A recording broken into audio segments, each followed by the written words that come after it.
pessoal, tudo bem? Começando aqui mais um podcast Vem Acréscimo para você que está nos vendo e também está nos ouvindo também, né? Estamos fazendo a gravação desse programa aqui, vamos ver se de repente vai ao ar, fica a cargo do editor aqui, mas está gravando e vamos ver no que vai sair. Começando aqui mais um podcast maravilhoso para você que quer saber tudo sobre as notícias dos principais clubes de São Paulo. Estou aqui com a dupla Tico e Teco dos comentários que vai trazer o resumo do programa para que você possa saber o que a gente vai tratar. Sou o Luiz Felipe, jornalista e apresentador, e vou trazer aqui o Vitor Oliveira e o Vinícius Souza. Fala, Vini, como é que você está? Tudo bem? O que você vai comentar hoje? O que você traz de Corinthians e Santos aí, o nosso setorista? Ai, salve artistas, futeboleiros e damas. Luiz, eu já tô ficando cansado de chegar aqui mais uma vez, full pistola, com os times que nasceram. Um nasceu em 1910 e o outro que nasceu em 1912, mas Luiz do céu, você acredita que até o mês passado eu tava com insônia? Pois bem, é o Corinthians e o Santos me ajudando a dormir nessas últimas vezes aí. Pela madrugada, irmão. Não dá, gente, não dá pra assistir os jogos, mas enfim. Pelo menos uma coisa teve de bom, que o Corinthians venceu fora contra a Chapecoense e mais o Santos que ganhou do Atlético Paranaense. Momentos depois que a gente lançou o nosso último podcast, que vai estar no cardzinho, que vai aparecer aí. Qualquer lado aí. Caguei. Mas vamos também falar da derrota do Santos pro Palmeiras e também da derrota do Corinthians contra o Fortaleza, que me deixou mais indignado ainda, porque o Corinthians não teve poder de reação. Mas agora, para passar pro lado alegre da Barra Funda, vou passar agora pro cara que não quer ser chamado de outra coisa, né? Vou chamar o cara do topetinho, o cara do creme capilar aí. Vai chamar aqui o Vitão, o nosso Galvão Bueno dos comentários, o nosso Everaldo Marques da Ridiculice. Fala aí, Vitão. Fala aí. Seu ridículo. Fala, galerinha do meu coração. Pois bem, o Vinícius já falou que eu vou mencionar a parte boa da Barra Funda, a vitória de Palmeiras em São Paulo, o Palmeiras mantendo a reta e o São Paulo conseguindo as 2 vitórias consecutivas. Ufa, se eu posso dizer assim. Pode seguir, Luiz. Então, simples e direto com o Vitor. Vamos começar aqui o nosso programa, mas antes vou pedir para você que está nos vendo se inscrever no nosso canal e você que está nos ouvindo também, se estiver escutando esse podcast pelo YouTube, se inscreva no nosso canal, ativa o sininho, deixa aquele like maroto, isso é muito importante para nós. Comente se você gostou, dê mais assuntos para nós, uma projeção de vídeo, entre todas essas coisas. E se você estiver nos escutando pelos nossos agregadores de podcast, nos siga também, para que você fique sempre por dentro de tudo que acontece nesse maravilhoso futebol de São Paulo. E você quer saber por onde a gente faz nossos jogos e quiser conversar com a gente, siga a gente no nosso Instagram, podcast Vem Acréscimo, vai estar na descrição, tanto dos agregadores quanto do YouTube, e também temos um site também, o vemacréscimo.wordpress.com, para você acessar e ver lá também, que lá tem bastante coisa para você ver também. Então, começando por aqui, Vitor, vem comigo, vamos começar falando do São Paulo.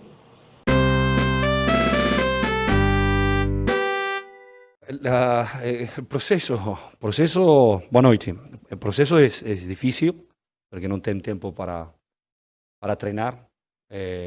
Muitas vezes devemos criar situações novas durante o jogo, mas o elenco dá a mim confiança para tentar e acreditar neles. Temos jogadores que podem voltar grandes jogadores. Hoje sou muito contente pela estreia de Marquinhos. Acredito que Tales jogou um grande jogo. Que tudo vai fácil com a vitória. É assim simples. Acredito que o time jogou realmente com uma grande identidade. Talvez faltou finalização, mas acreditamos sempre em nosso trabalho. Então você já escutou aqui o técnico Crespo a respeito do último jogo do São Paulo nesse fim de semana. Vitor, temos bastante coisa para falar e finalmente voltar a falar coisas positivas do São Paulo. Então como é que foi a semana tricolor daqui do Morumbi? Começando, no geral, foi uma partida consistente do São Paulo, muito boa. Foi bem diferente do que vinha apresentando nos últimos jogos. O Internacional, sem a presença de dois pilares, como Cuesta, Vitor e Edenilson, sentiu a falta deles na hora de atacar e de se defender. Houve muitos erros de passe, falta de entrosamento entre os jogadores do Inter. Basicamente o meio de campo era formado por garotos. E o São Paulo com isso foi se aproveitando. Foi desarmando as jogadas e partia em velocidade ao contra-ataque. Se eu posso dizer assim, o Benítez estava no banco de reservas, deu lugar para o Igor Gomes. O Arboleda voltou na zaga. O Rodrigo Nestor estava no meio de campo no lugar do Lisieiro e o Wellington no lugar do Reinaldo. Sendo assim, manteve a meiuca, se eu posso dizer assim, mais leve. Portanto, até perdi aqui. Tanto que o Éder enfiou uma bola para Rigoni, que foi um dos destaques da partida, fez o gol. Foi o destaque do primeiro tempo com o gol feito, teve gol anulado e jogadas que poderiam acabar em gol, só que não era para ser.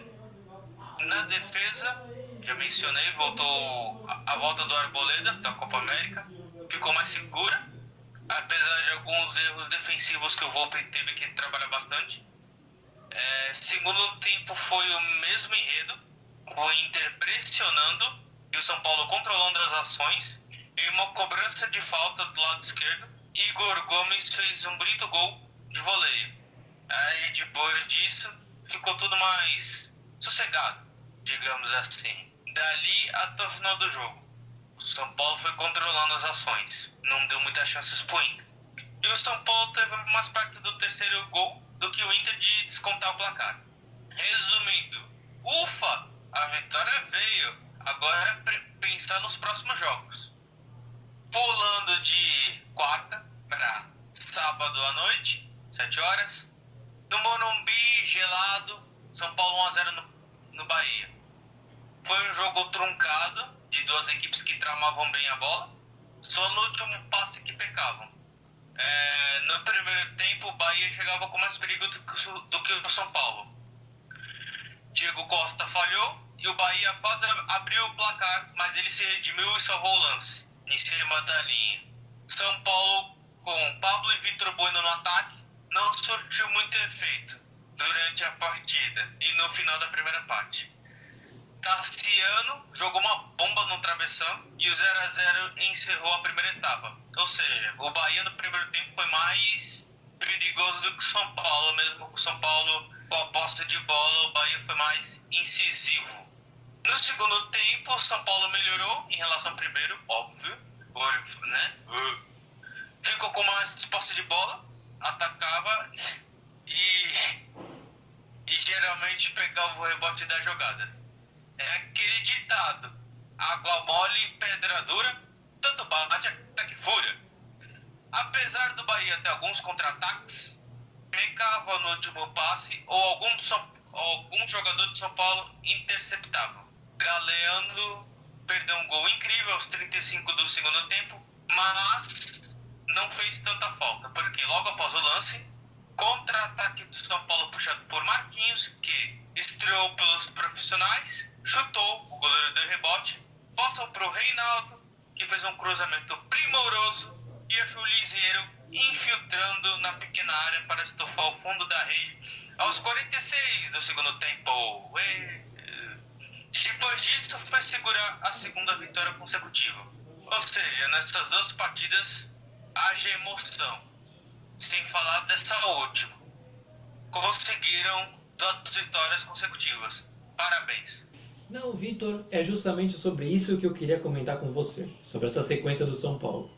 A gente comentou nos outros podcasts, se você está escutando pelo YouTube ou os agregadores, acesse nossos últimos podcasts falando do São Paulo. A gente comentava que o São Paulo precisava vencer para retomar a confiança, para sair dessa situação que estava e todas essas coisas, e não conseguiu só uma vitória essa semana, como duas, nos 2 jogos que teve. Então, isso significa muito, né? E qual é o peso que você acha que essas vitórias podem ter para o andamento, não para a temporada, assim? Porque a gente estava falando muito de vencer, e venceu 2 agora. E aí? Na falta de uma, já veio 2 em seguida. Um pacote, né, que todo mundo da torcida do São Paulo tava prevendo, tava sonhando. Resgata a confiança, Luiz, pra sequência. É aquilo, quando as coisas não dão certo, é só crítica, muita pressão. Ainda mais se aproximando da Libertadores. E o São Paulo conseguiu essas 2 vitórias, foi merecido, foi mais intenso. Agora é se preparar para a partida de amanhã. Estamos gravando na segunda-feira, pessoal que está nos ouvindo. Então o jogo de São Paulo é amanhã contra o Racing. E é isso, basicamente. É uma subida. Sim, sim. Eu queria até falar com você, por exemplo, a gente estava falando do passado do São Paulo, então, quando a vitória vem, agora que chegou, a gente comentou muito, mas agora para o futuro, e você já citou o jogo da Libertadores, é justamente sobre isso que eu queria saber.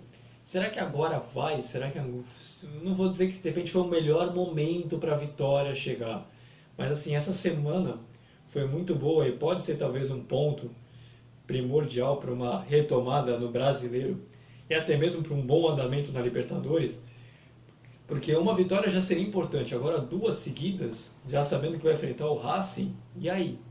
Quanto talvez isso pode pesar para o resto da temporada? Pelo resto, vixe, tem muito caminho por aí. Mas assim, começando assim a análise, foi ver na hora certa essas 2 vitórias. Porque eu duvido, assim, como ex-jogador, se eu posso dizer assim, jogar bola na praia, tudo, 2 vitórias consecutivas eleva muita moral. E chegando numa fase decisiva como a da Libertadores é muito importante. Mesmo com os desfalques. Mas agora o São Paulo se colocou nessa situação. Teve 9, 8 rodadas aí que não deu muito certo as coisas. Se recuperou nessas 2 últimas, porque depois é Libertadores. Agora é saber dosar. Porque é Libertadores e depois é Fortaleza. Jogo de volta, depois, se eu não me engano, é o Flamengo. Aí depois é o Vasco ou o Palmeiras, que é em da Copa do Brasil. Ou seja, só pedreira. Então eu acredito que essas 2 vitórias vão elevar bastante a moral deles, a confiança, quero dizer, e possa dar tranquilidade para o Crespo lançar alguns jogadores da base, como o Marquinhos, que ele ficou 12 minutos, se eu não me engano, nessa partida, e ele demonstrou ser um bom jogador, rápido e decisivo, que na origem do gol do Liseiro, ele chutou e deu rebote e aconteceu com o luto do Correinaldo. Então eu acredito que essas 2 vitórias vieram na hora certa. Então, Vitor, para fechar do São Paulo, vamos falar dos próximos jogos. Você comentar sobre o Racing, terça-feira, 9h30, que é para você que está nos ouvindo, vai realmente ser na data de hoje. Para você que está nos ouvindo, que os podcasts é na terça-feira. E Fortaleza, no sábado, 5 horas da tarde. O que dá para esperar do São Paulo para esses jogos? Bem complicados, Luiz. Porque a primeira partida, o Racing não joga mais de um mês, que terminou o Campeonato Argentino, se não me engano, e o Racing entrou de férias, alguma coisa assim, e o São Paulo só vem jogando tudo. Aí o pessoal, aquele São Paulino mais torcedor raiz, começa a lembrar de 2020, daquela questão do São Paulo e do River Plate. Que o River Plate não vinha jogando há muito tempo, São Paulo também, só que o São Paulo voltou primeiro. E o River Plate, na questão da Argentina, não voltou por causa do Covid. Isso em 2020. Chegou na hora do jogo, o River Plate jogou mais que o São Paulo e o jogo terminou 2-2. Então, eu acredito que vai ser um jogo bem complicado. O River é um adversário bem complicado, já demonstrou isso. River não, é Racing, demonstrou ser um adversário bem complicado na fase de grupos. vai ser um grande jogo. Se o São Paulo conseguir um bom resultado, perfeito, porque vai ser uma partida bem complicada. Jogo seguinte contra o Fortaleza também vai ser um jogo bem... Porque o Fortaleza vem muito bem nesse Campeonato Brasileiro, nesse começo. O São Paulo tá se recuperando agora. E antes perdeu muitos pontos importantes. E ainda vai ser no Morumbi. E esse é o primeiro confronto entre São Paulo e Fortaleza que eu vejo que o Fortaleza tá melhor que o São Paulo. E pode acontecer do Fortaleza ganhando o São Paulo devido ao momento. Como no futebol as coisas podem acontecer, tudo pode acontecer, então eu só prevejo 2 bons jogos, Luiz. Então a gente fecha por aqui a parte do São Paulo. Agora o Vini vai vir comigo e agora a gente vai falar do Corinthians.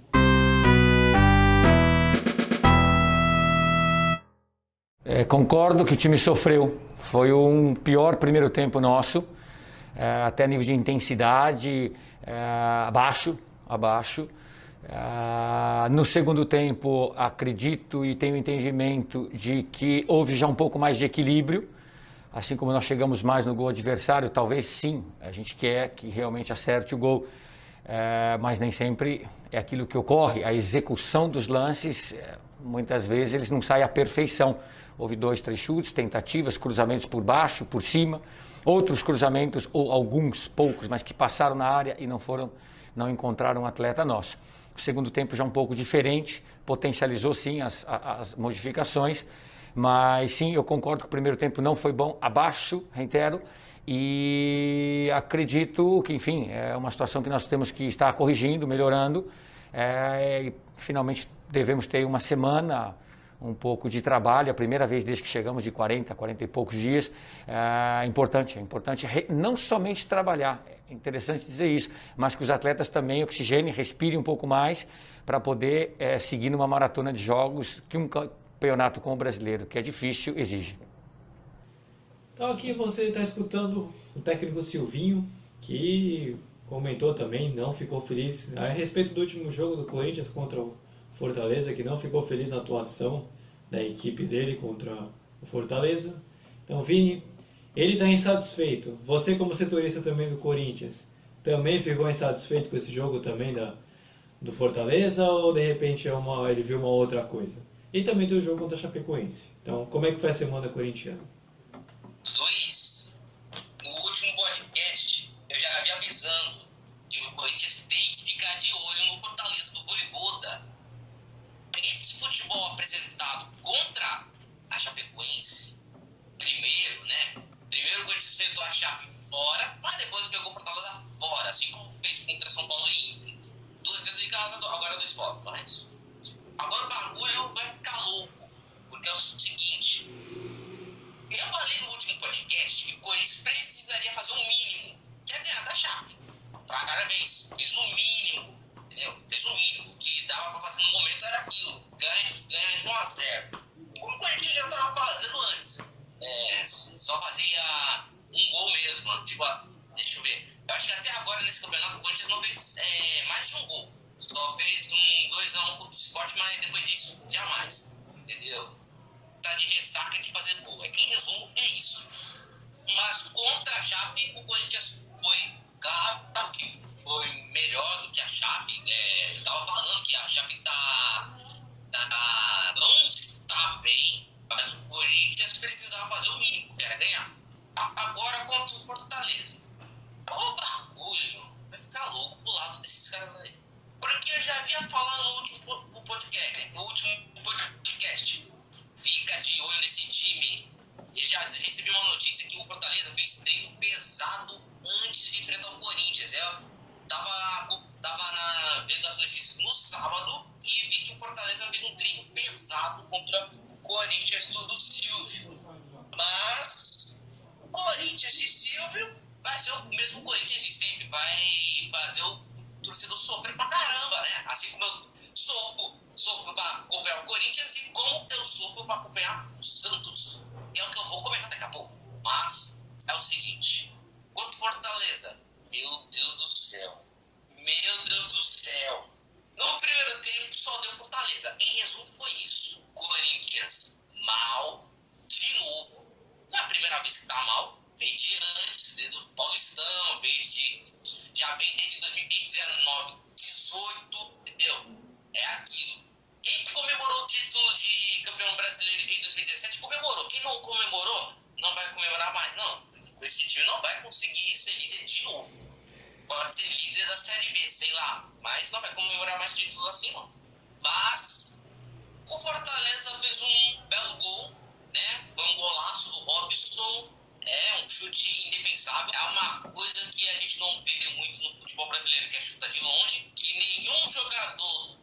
Pesado, né? O setorista ficou nervoso aí, ó. Não, eu justamente queria talvez apaziguar um pouco, talvez a sua raiva, porque eu queria comentar justamente com você que apesar do Corinthians estar nesses trancos e barrancos que você comenta, aparentemente o Corinthians ele sempre soube jogar pelo resultado. Então, como o resultado no fundo que importa para o Campeonato Brasileiro, eu acho que o Corinthians não vai acabar sofrendo aquele que todo mundo estava falando que era um possível rebaixamento do time corintiano. Eu acho que isso, de certa forma, dá um alento ao torcedor, né? Porque tem times que estão muito mal. Você pode estar a própria Chape, que ganhou, o Juventude, o América, o Grêmio, se não se recuperar para ficar esperto, o Sport, dentre outros aí que você pode citar. Então o Corinthians vai escapar dessa leva, se também não piorar muito. Por hora, a gente acredita. Queria saber de você se de repente o Corinthians pode talvez seguir uma linha, uma Sul-Americana, talvez. Esse vai ser a média do campeonato do Corinthians, ele meio de tabela para ir para uma Sula. Será que dá para chegar numa Libertadores? E aí? Luiz, o primeiro objetivo do Corinthians é, primeiro, escapar do rebaixamento para depois começar a pensar em Sul-Americana e Libertadores. Sinceramente, eu quero que o Corinthians jogue a Sul-Americana pelo menos, para não passar vergonha na Libertadores, como a gente sempre passa nas oitavas de final, ou para uma iminente eliminação na primeira fase, ou na pré-Libertadores, que eu acho um pecado mortal um time ser eliminado na pré-Libertadores, e também, principalmente, jogar pelo menos a Sul-Americana, pelo menos é um alento. Pelo menos o Corinthians vai buscar um torneio que ainda não tem, que é a Sul-Americana. E ainda por cima, a Sul-Americana também, a gente pode falar assim, pode dar calma para a Sul-Americana, porque a Sul-Americana foi criada na década de 2000, então não tem tanto peso quanto a Libertadores, entendeu? Aí no caso do Corinthians, para esse momento aí, então o negócio está sendo assim, com esse elenco, tem que levar esse elenco para jogar pelo menos Sul-Americano para ter a experiência. Para depois pegar uma Libertadores aí da vida, pegar um time bem montado do River Plate como esse, que, na minha opinião, se fosse um Corinthians e River Plate hoje, só hoje, o Corinthians ia perder feio.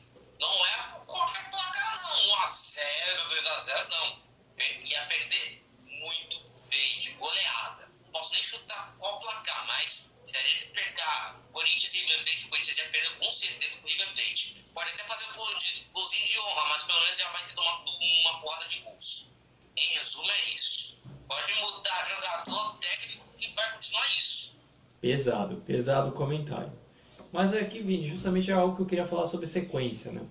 O Corinthians é o único paulista que não tem, realmente paulista mesmo, né? Se você for contar até o próprio Bragantino, que não tem mais campeonato além do brasileiro, tá só no Campeonato Brasileiro. Então pode ser um mês positivo para o Corinthians, já que vai começar a ter outros campeonatos e o Corinthians vai ficar só no brasileiro. Então pode ser a chance do Corinthians buscar melhores resultados, já que muitos times vão começar a se dividir em Copa do Brasil, Sul-Americana, Libertadores e essas coisas. Será o único mês que o Silvinho vai ter mais tempo para trabalhar com esse grupo, porque o Silvinho chegou literalmente com o barco andando. O time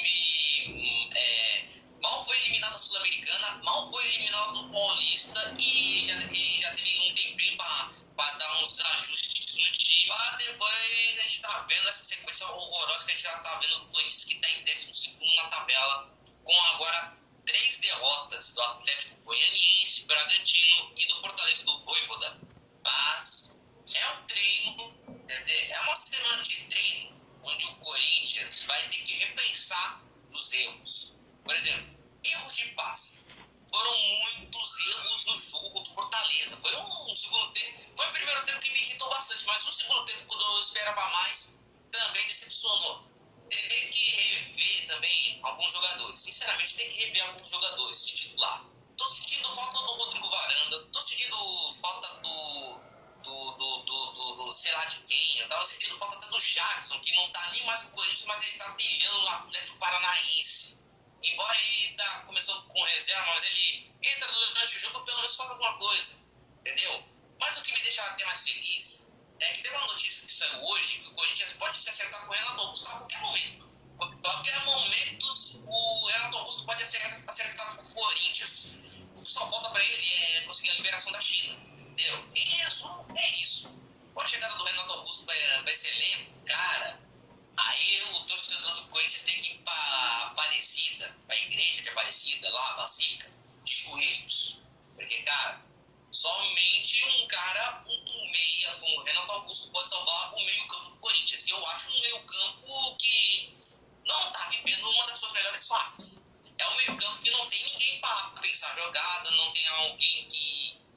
mais participativo, entendeu? O Matheus Vital, por exemplo, começou bem o ano, só foi fazer uma cirurgia no joelho, levou o futebol dele embora. Depois acabou o futebol, aí ele só tá lá de só mais um na escalação do Corinthians. Mosquito, que tanto que o Mosquito tá sobrecarregado, se o Mosquito sofrer uma lesão, aí ferrou.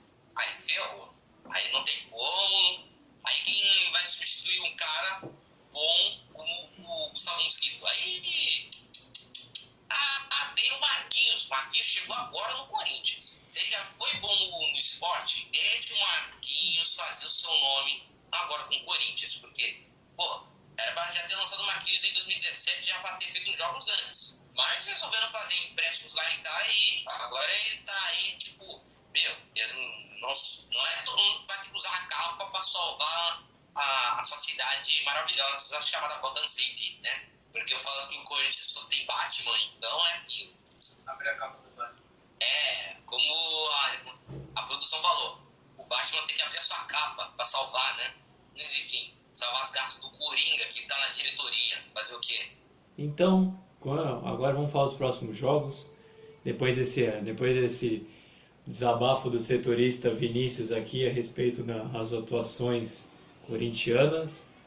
No sábado, o Corinthians enfrenta o Atlético Mineiro às 7 horas e na segunda enfrenta o Cuiabá às 8. E aí, Vini, dá pra esperar o quê? Dá pra esperar pelo menos uma vitória? Ô Luiz, o que eu espero no mínimo é um empate contra essas duas equipes. Contra essas duas equipes eu só torço por um empate. Se ganhar, ganhou, parabéns, conseguiu. Eu sei que o gol foi de canela, foi de qualquer jeito, mas pelo menos ganhou, pelo menos conseguiu 3 pontos. Embora que sim, o Atlético Mineiro tem um elenco muito melhor do que o Corinthians, mas eu vejo o Atlético Mineiro favorito. Eu, como setorista do Corinthians, sou a ponta do Atlético Mineiro como favorito. Sinto muito torcedor, mas, cara, olha o elenco do Atlético com Zarate, Onácio Fernandes, Savarino, Hulk, contra um Corinthians de Cássio e mais 10. Cássio, Wagner, Gil, João Vitor, Fábio Santos e o resto do campo, entendeu? Vai ser o quê? Não tem mais nada pra falar contra o Atlético, mas contra o Cuiabá. Aí depois vai ter esse confronto contra o Cuiabá. Time traiçoeiro, que tira a ponta de qualquer time aí. Eu vi que atrapalhou os planos do São Paulo até certo dia. Dentro do Morumbi. Agora, se o Cuiabá já fez isso com o São Paulo, imagina com o Corinthians, que vai jogar lá na Arena Pantanal. Né, amigo? Pra você ver a crise. É aquilo. Se o Corinthians, entenda bem, nesse Brasileirão, o Corinthians não pode demitir o Silvinho, porque se contratar um técnico, tem que ser um técnico certeiro e tem que ser esse até o final do campeonato. Porque agora é só 2 técnicos, não é 5, entendeu? Que pode comandar. Já estou até prevendo o que pode acontecer. Porque depois contra o Cuiabá tem Flamengo e depois o Santos. Se o Corinthians pelo menos somar pontos, pelo menos contra o Cuiabá, pelo menos somar pontos até contra o Santos, mesmo jogando na Vila Belmiro, até contra o Flamengo, que contratou o Renato Gaúcho agora há pouco, o Corinthians pelo menos tem que ganhar uma dessas partidas. Pelo menos tem que fazer isso. Porque senão a crise vai crescer no Silvinho e os caras vão fazer aquela filosofia de sempre. Vão demitir e vão pegar um outro técnico aí que tá livre no mercado. Vamos pegar quem? O Rogério Ceni, que tá aí esquentando do sofá aí de casa. Então, depois desse áudio enorme, esse dossiê do Vinícius, a gente fecha aqui a parte corintiana.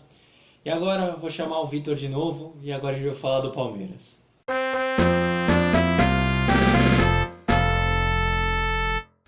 Sim, nós sabemos que cada jogo tem uma história e sempre que a primeira parte, que foi neste caso, conseguimos superar-nos ao adversário, é mais fácil depois de gerir, mas os jogos nunca estão resolvidos, viu-se hoje que até ao fim, até o último minuto, temos que nos manter focados, concentrados e saber jogar com os ritmos do jogo, e isso demonstra maturidade.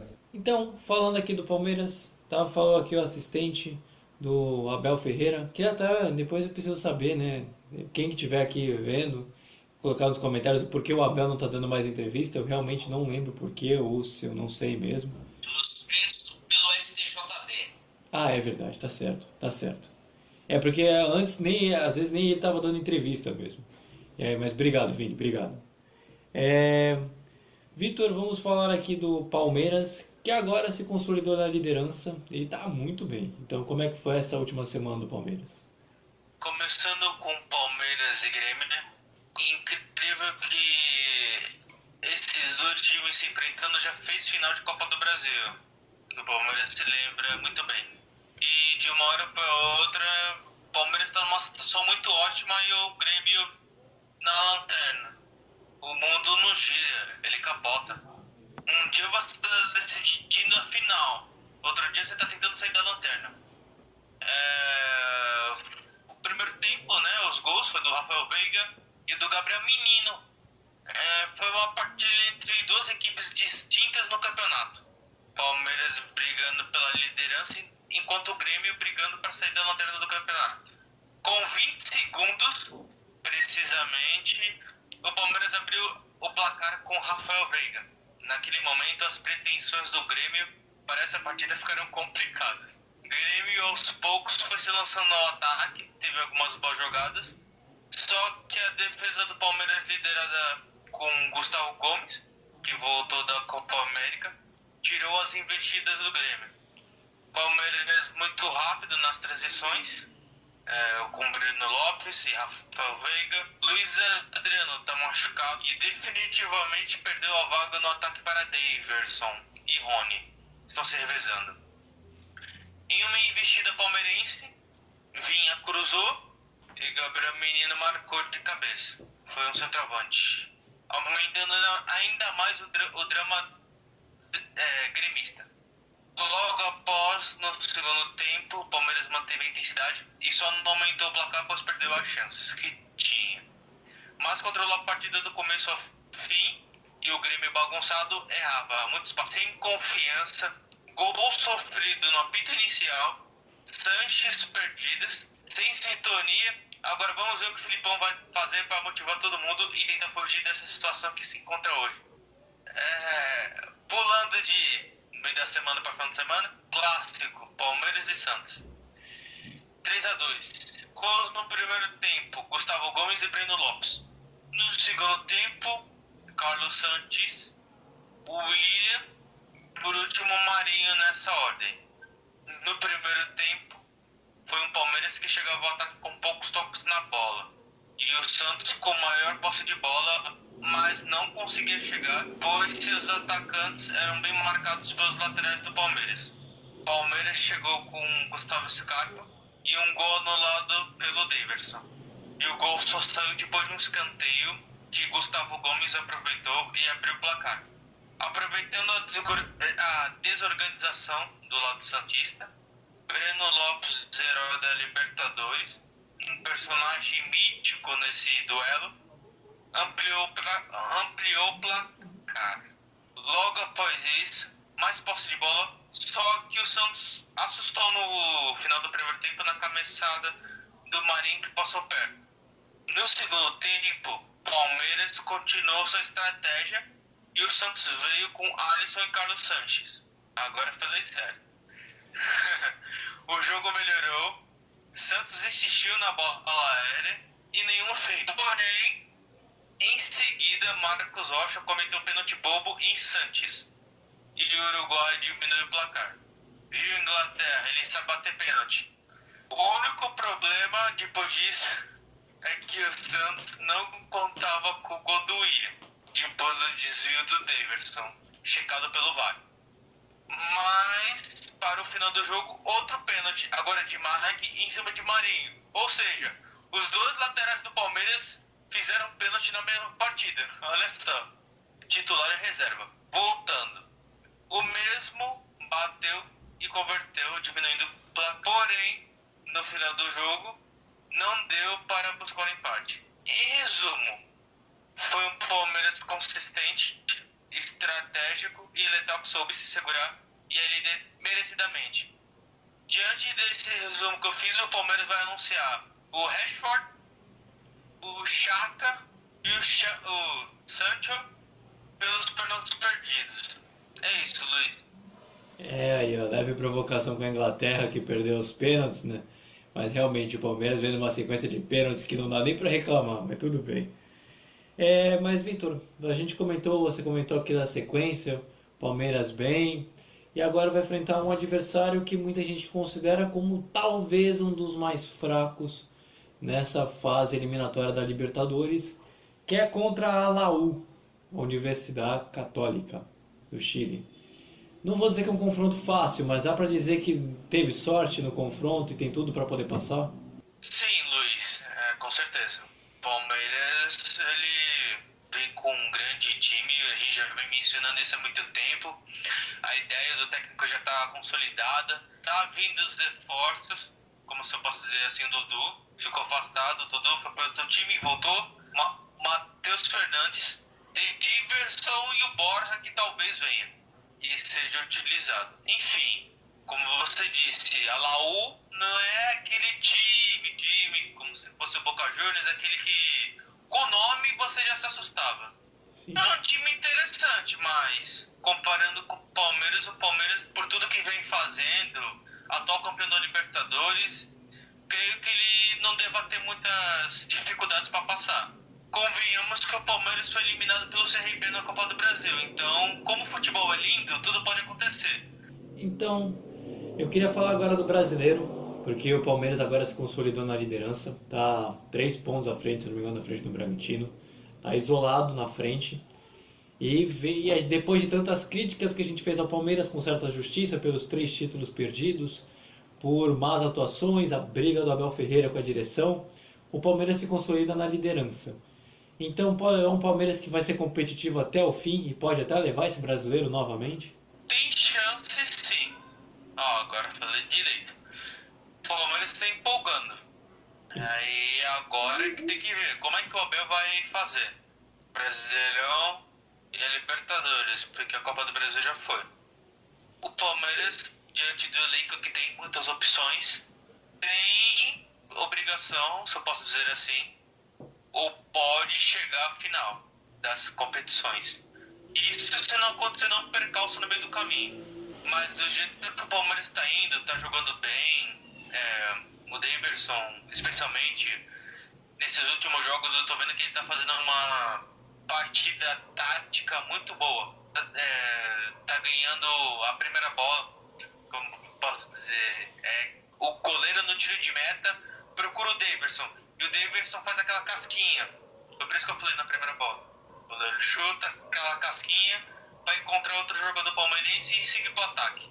Então eu acredito que o elenco do Palmeiras está bem qualificado, e uma pena pro lado palmeirense que o Jailson e o Felipe Melo talvez não fiquem pro ano que vem. Então, agora pra gente fechar do lado do Palmeiras, os próximos jogos é contra a Laú, que a gente já comentou, e o jogo é contra o Atlético de Goiás no domingo às 4 horas.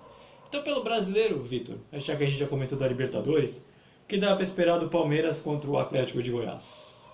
Outro jogo difícil, mas o Palmeiras ele não dá brecha para outros times ganharem. O Palmeiras sempre está sendo consistente e fazendo belos placares, mas o Atlético Goianiense dá para ver nesses últimos meses que tá dando trabalho. Barroquismo tá dando certo. Você estudou, né? Você estudou literatura, aquele período barroco. Entendeu? Exatamente. Tá dando, acho que tá sendo muito certo nessa época. Estilo de arte também. Eita, tem um monte. Barroco é muito Então função, eu né? acredito que exatamente como você disse, vai ser um jogo muito complicado, mas eu acho que o Palmeiras ele não deve decepcionar seu torcedor. E eu acho que já vou até cravando pro Palmeirense, vai ser uma semana muito boa para vocês. E eu não tô aqui pra zicar não, porque justamente eu falo do Palmeiras, eu tento transmitir as coisas boas. Então, a gente fecha aqui do Palmeiras, e agora para fechar, para falar do nosso último time, não menos importante, vamos falar do Santos. E aí eu chamo o Vini para que a gente possa falar dessa última semana.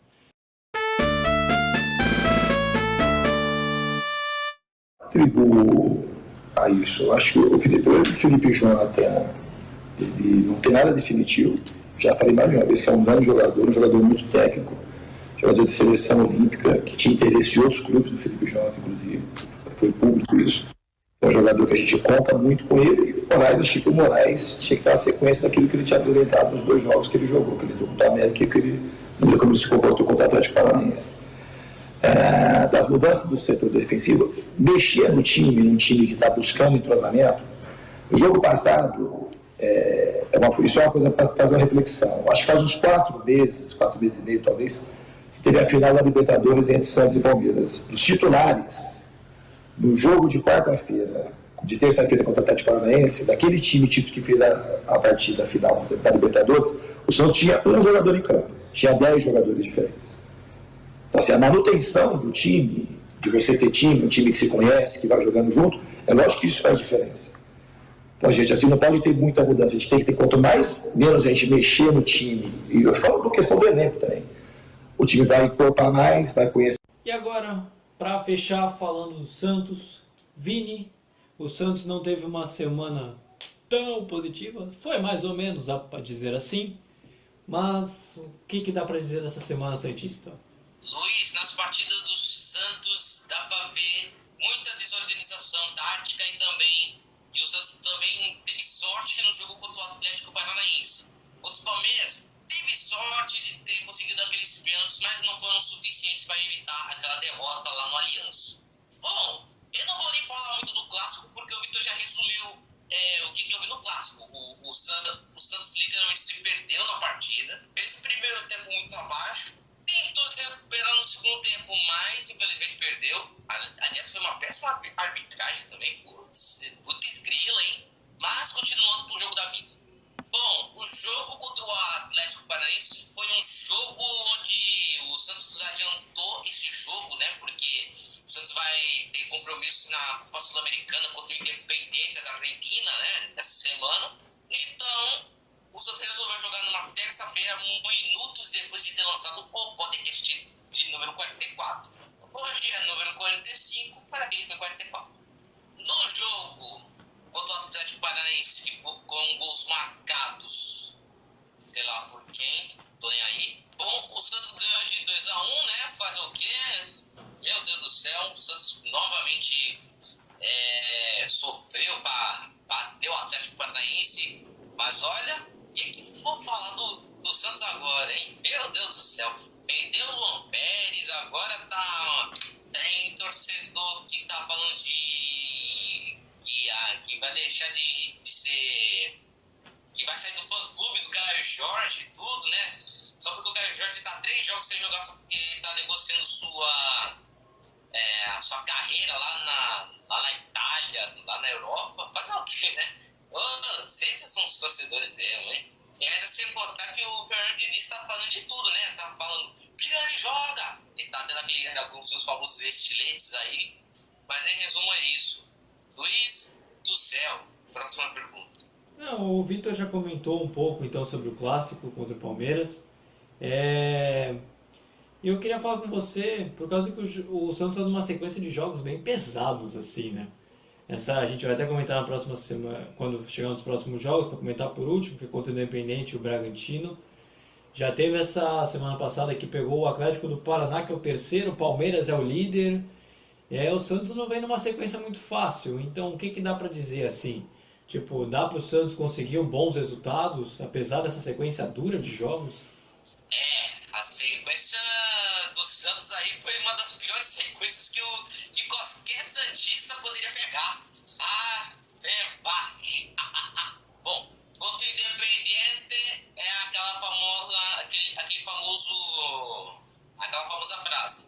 Quando o inimigo é traiçoeiro com a gente, ele resolve aparecer na nossa frente no momento que a gente não queria. É o seguinte, contra o Independiente, o Santos tem uma certa preocupação, né, por ser time argentino, né? Porque os árbitros dos sul-americanos jogam a favor da Argentina, então o negócio mesmo é ir pra cima desses caras sem ter responsabilidade por nada, né? Mas é aquilo. Como o Vitor já havia dito, assim como o Racing, o Independiente também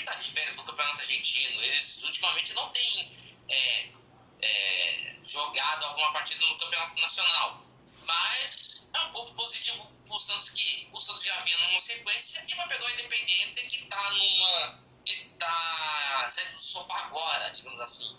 Mas agora o outro jogo será contra o Bragantino. Ih, rapaz, o Santos também tem uma certa preocupação com o Bragantino, mas é aquilo. É ir pra cima do Bragantino, porque agora o bagulho é dose, hein? É dose, porque o Bragantino é um dos líderes do campeonato, quer dizer, quase líder, né? Porque tá em segundo, né? Mas fazer o quê? Vai pra cima deles, Santos. Então, é aquilo. Salve-se quem puder, né, equipe santista. Não, eu queria até comentar com você até citou as vendas dos jogadores, tudo. Eu queria justamente saber disso, né? O Santos, por hora, está em 3 campeonatos. A Sul-Americana, a Copa do Brasil e o Brasileiro. O Brasileiro vai até o final da temporada, então não tem como ser eliminado e vai ficar independente do que acontecer. Copa do Brasil e Sul-Americana, o Santos na Copa do Brasil tem um confronto relativamente tranquilo, mas na Sul-Americana vai pegar um Independente que é chato. E já vai ter seu confronto decisivo logo na terça-feira. Então o Santos, será que tem elenco para poder chegar longe nos 3 torneios? Conseguir bem nas Copas, chegar numa semi, uma possível final, uma boa classificação no Brasileiro?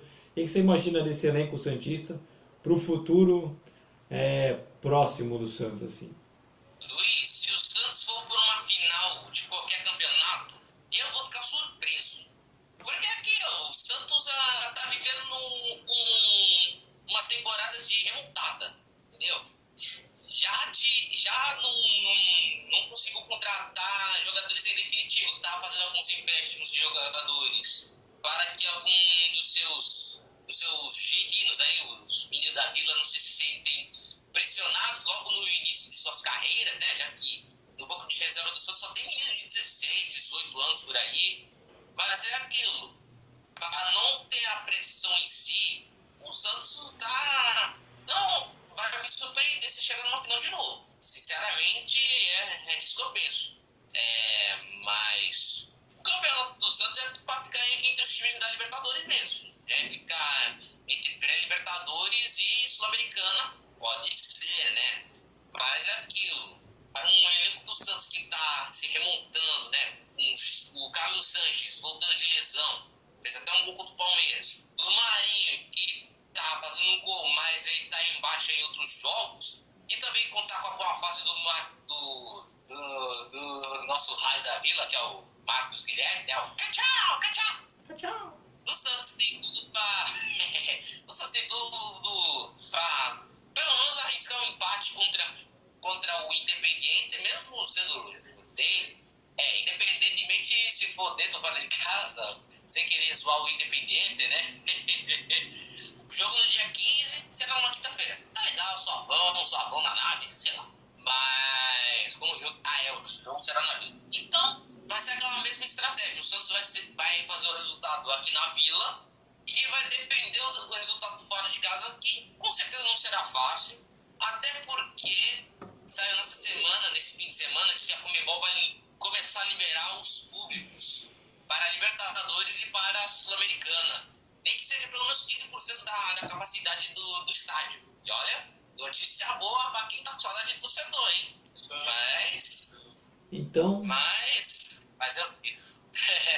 Mas será uma pressão extra pro Santos, né? Da torcida do adversário. Fazer o quê? Contigo, Luiz. Então a gente fecha aqui esse programa. Muito obrigado a você que viu, nos ouviu. Espero que a gente tenha passado todas as notícias, não deixamos escapar nada, para um podcast ficar um tamanho legal e você também ficar bem entretido. Obrigado se você nos viu, nos ouviu. Então agora eu vou pedir para que você se inscreva no nosso canal, se puder, né? Deixar o like, ativar o sininho se você está nos escutando pelo YouTube. Comenta se você gostou. Veja nossos outros podcasts, nossas outras lives, nossos outros vídeos. Super legal também para você acompanhar. E siga o nosso Instagram se você quer ver um pouco sobre os jogos. A gente acompanha lá, postamos prognósticos, uma série de outras coisas também. Acompanha lá, é super legal. Ouça a gente também pelos nossos outros agregadores de podcast. A gente está em tudo que é lugar. Estamos no Spotify, Breaker, Anchor, Google Podcast, entre tantos outros. E também para não deixar também passar, né, pouco relevante, a gente também tem um site, né, que é o vemacrescimo.wordpress.com, que aí tem bastante coisa lá também, assim como o nosso Instagram, tem um cronograma legal lá, você pode acompanhar e também ficar por dentro de tudo que acontece aqui no futebol de São Paulo. Então, passado esse sermãozinho aqui, Vini, qual é a frase, essa maravilha para a gente fechar e ter uma semana bem animada? A frase é a seguinte: o erro do jovem é acreditar que vai sobrar dinheiro depois que ele começar a trabalhar. Filosófico e realista, concordo. Realmente. Então, Vitor, pode se despedir já do pessoal, se quiser também, quiser ter tua frase aí, comentar alguma coisa, o espaço é seu. Ai, não sei nem como dizer esse momento. Segunda-feira terminando, ufa, já é terça-feira, daqui a pouco, opa. Final de semana tá chegando, gente. Acabamos de sair de um, já tô pensando no outro. É o estímulo. Exatamente. Errar é humano, mas, porém, contudo, todavia, reconhecer o erro é divino. Lindo. Obrigado. Maravilha. Galerinha do meu coração, tudo que é bom dura pouco. Obrigado. Boa semana para todos. Vini, então você pode despedir do pessoal também, o espaço é seu. Meus queridos, minhas queridas, vamos encerrando aquele podcast daquele jeito que a gente sempre faz. Mas é aquilo, tem um lema no futebol que a gente tem que levar em consideração, que é o seguinte: o jogador tem que, não é para dizer o jogador em si, mas sim a diretoria, tem que falar assim. Quem é diretor de clube tem que falar assim: prefiro perder roubando do que não ganhar sendo honesto. Eles que assinam essa frase. Mas